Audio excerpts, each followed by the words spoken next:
but I really can't get down to do it today. So I'm going to try to explain it the best I can.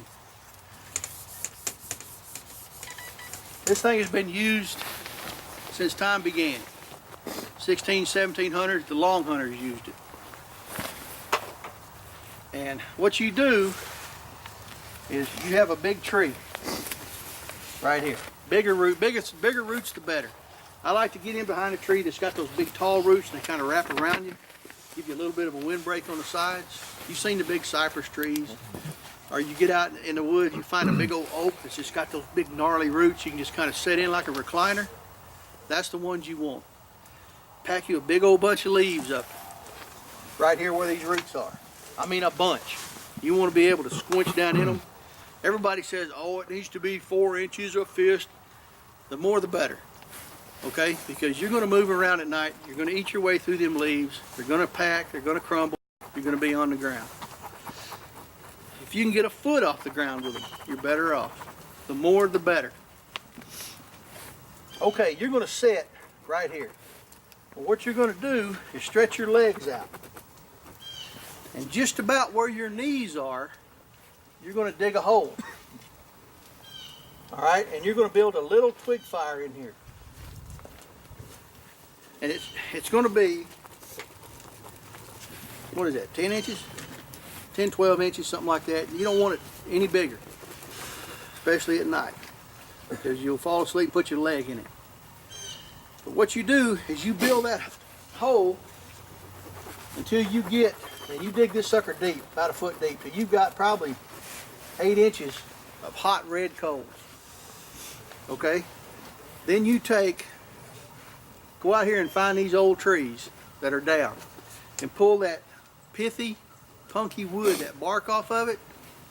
And what you want to do is lay that in a crosshatch pattern. Just one right on the other. Lay 1, 2 here, 2 here, 2 here, 2 here, and push them together. Okay? And make you probably, you need at least 4 or 5 stacks of it, because what that's going to do is self-feed these coals and keep the fire burning. Because those coals are going to simmer, but they've still got to have something to burn, or they'll just turn into white ash. Now, once you get that covered, you cover this hole with dirt that you put out of it. Now, do not mound it up way high. What you want is just enough dirt over that, maybe an inch, inch and a half. You want just enough dirt to kind of smother that fire out. And then take you one long stick, 2 would be better, and stick down in there on both sides of that. And you want to work them around till you've got a hole about, you ever seen those wasps that bury into the ground? That's about the size hole that I have found works best for me. All right? Those 2 holes, once you pull them sticks out, will get your air in.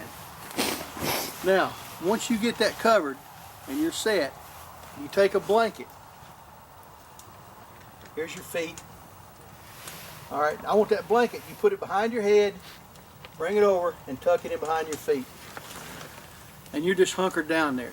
Now this is for if things get really bad and you don't have a shelter. But I guarantee you one thing, you will pull your head out of there in about 10 minutes. Because it will get hot.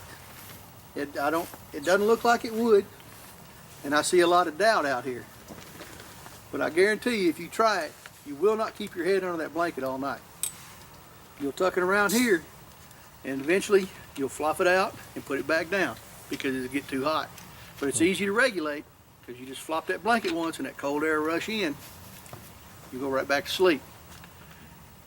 The only drawback, if you have restless leg syndrome, or you fall asleep and put your leg over that, you will get burnt.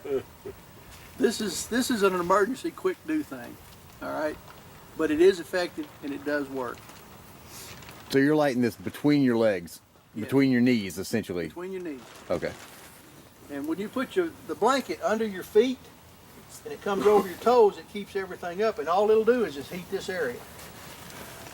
How deep a hole? I know. About a foot. Okay. Man, that's making me sleep. And you want about a good 6 inches of coals. You want some good coals in there. You want good hardwood where they're going to burn good. Okay.